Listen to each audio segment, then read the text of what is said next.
Best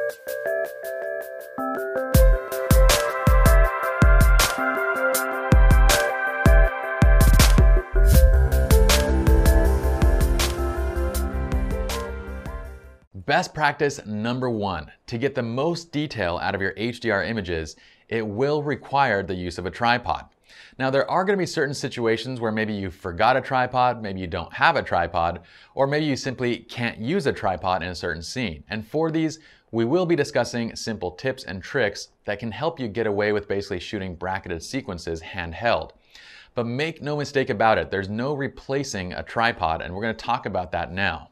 The reason for this is simple, and let's talk through an easy hypothetical situation to help you understand. If we have a camera that shoots at a frame rate of 3 frames per second, and we're shooting a standard 3-frame, 2-stop bracketed sequence, not considering how long the shutter's open, so we're not considering shutter speeds at all. That means that the quickest that our camera can take these 3 shots is 1 second, because it shoots 3 frames per second. This means that we have to hold the camera perfectly still for an entire second while it cycles through each of these images in the bracketed sequence. Hand holding it, this is going to be absolutely impossible. If you don't believe me, go out and try it yourself. Even with a quick shutter speed, when you pull these images into post-production and cycle through them, you will notice a little bit of shifting. This shifting in turn is going to cause a reduction of overall detail when you layer these images, even when they are properly aligned. It still isn't going to give you the kind of detail you would want out of that bracketed sequence if you were to actually use a, say, tripod. Now let's say hypothetically that you went out and bought an $8,000 top-of-the-line Canon or Nikon camera and you can shoot at 10 or 12 frames a second and it's blazing fast.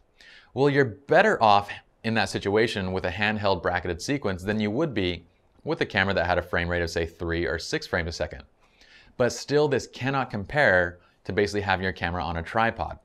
In addition, think about all the scenes. We're gonna be working on so many scenes that have shutter drags. We're basically dragging the shutter out for 10, 20, 30 seconds at a time with the intention of either doing a bracketed sequence or a single shot HDR. For these situations, it would be absolutely impossible to shoot them without a tripod or something to basically hold the camera completely still. Now, if you're thinking about possibly purchasing a tripod, be sure to check out our gear guide portion of this DVD, where we cover basically tripods that we've used and like, as well as what we're currently using. But make no mistake about it, while there are situations where we have no option, we have to handhold a bracketed sequence, we will get the best images possible. We will get the most detail out of our images, and we'll actually make it much easier in workflow and post-production too by using a tripod.